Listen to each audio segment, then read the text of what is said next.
Let's get ready to rumble!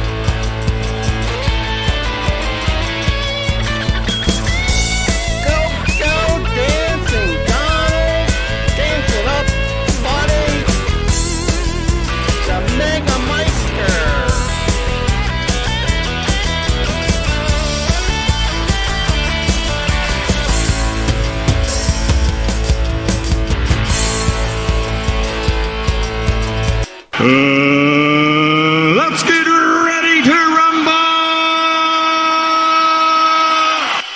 There you go. Good morning, folks. DJ Wonder Chrissy. This is Migrant Mayhem, and this is Land Cruiser Midwest. And we're here with the Sound Master, the Sound Machine. And it's Friday, March 8th, and it's a screaming day. Yes, a screaming day, folks. Let's get going with the news. I'm gonna show you. Oh, let's see here. We'll get this. Alrighty, where's it at? It's not there. Come on. Alright, let's see if we can get that now.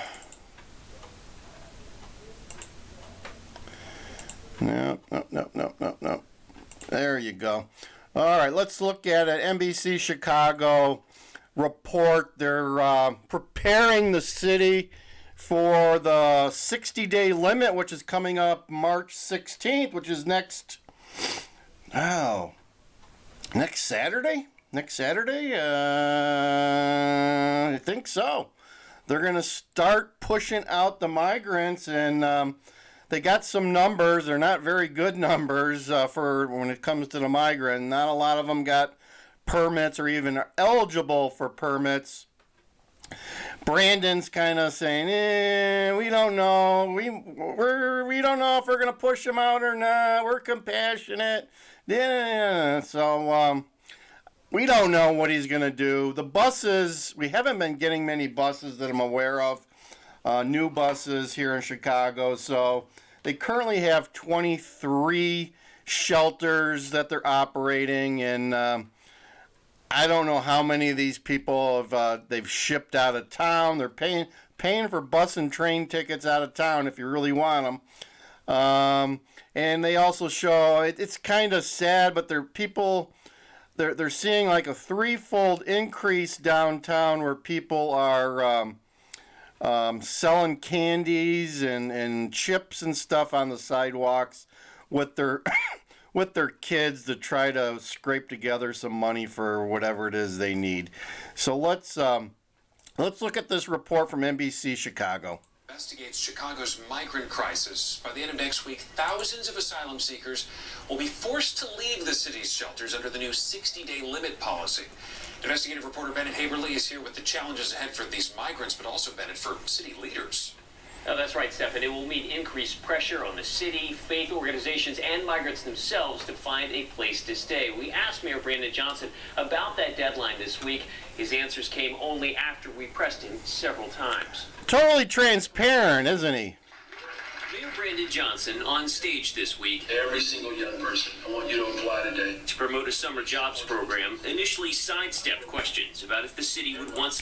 Brandon's idea is to give all the criminals summer jobs, or maybe just the money that goes along with the job, so they don't have any time to cause commotion. They're more interested in spending their money. That's how Brandon thinks crime should be solved. Once again, postpone the impending deadline for migrants to leave the shelter. It's called a political payoff. back. Are you prepared to do that again? We're compassionate people. I mean, I got you. Or just I know, maybe I yes got or you. no? Don't say that to him. No, it's okay. But is it okay if I say that we are compassionate people, though? Do I have your permission to say that? Mayor, it does. It just doesn't. Okay, answer the okay. question. So it's not okay that I let people know that Chicago's compassionate? And let me just say it, though, okay?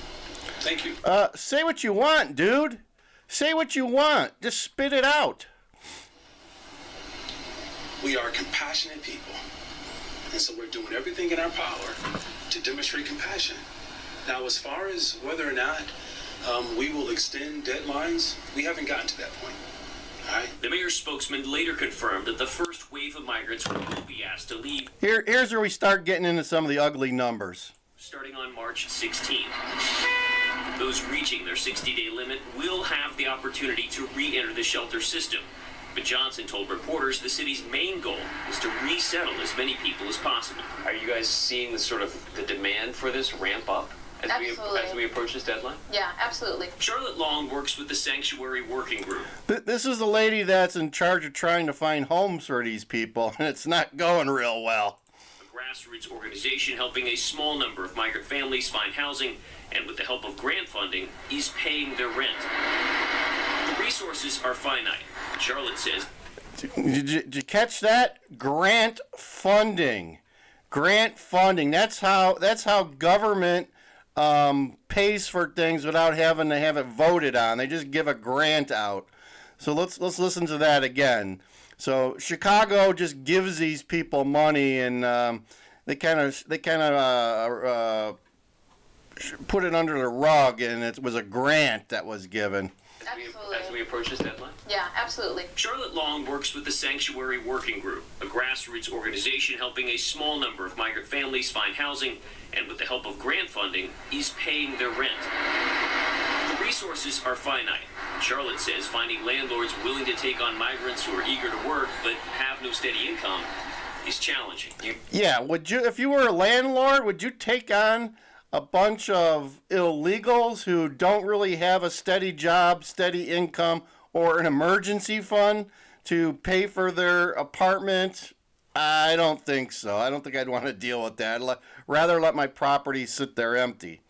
You worry that people will end up on the street. Absolutely. Absolutely. You already see the amount of migrants I see selling candy has tripled in the last few months. Children selling candy, because literally the family doesn't have any other option.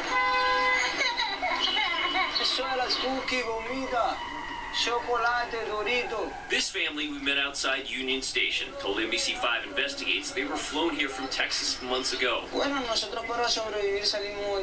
don't have work permits and are currently renting a room for $600 a month. I see their faces when I'm sleeping. I think about their names all the time. If I'm driving around the neighborhood and I see a for rent sign, I call it immediately because I can't. So according to this lady, the crisis is going to transpose into a nightmare. It's going to be a nightmare come next week, potentially. We'll be here to report on it, so we'll find out for sure. Stop thinking about housing and shelter. I can't stop thinking about where are they going to stay. The city, as of late January, roughly 1,000 migrants had obtained work permits. Of the 14,000 that were in shelter at the peak of winter, only 7,500 were eligible. Listen to that one again. Only half of them are eligible for assistance. Stop thinking about where are they going to stay. According to the city, as of late January, roughly 1,000 migrants had obtained work permits. Of the 14,000 that were in shelter at the peak of winter, only 7,500 were eligible for state-funded rental assistance. Charlotte's worry is that as the migrant population decreases in city shelters, another one could increase: the number of Chicago's homeless. We asked the city 3 times for updated figures on how many people could be impacted. They tell us those numbers still being tabulated. The state of Illinois, by the way, has spent $45 million helping at least 5,000 families resettle, and another $1 million on what it calls out-migration, paying for plane, train, and bus tickets for migrants who end up not staying in Illinois. Stefan? You think about these people, the uncertainty, trying to figure out what they're going to do. It is a lot. Yeah. All right. Thank you so much. We appreciate your reporting. So there you have it. There's the update on Chicago. Let's